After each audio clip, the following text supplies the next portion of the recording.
गरुडगमन तव चरणकमलमिह मनसि लसतु मम नित्यम् मनसि लसतु मम नित्यम् मम तापमपाकुरु देवा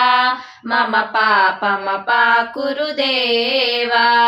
जलजनयन विधिनमुचिहरण मुख विबुध विनुत पद पद्मा विबुध विनुत पद पद्मा मम तापमपाकुरु देवा मम पापमपाकुरु देवा भुजगशयन भव मदन जनक मम जनन मरण भयहारी जनन मरण भयहारी मम तापमपाकुरु देवा मम पापमपाकुरु देवा शङ्खचक्रधर दुष्ट दैत्यहर सर्वलोकशरणा।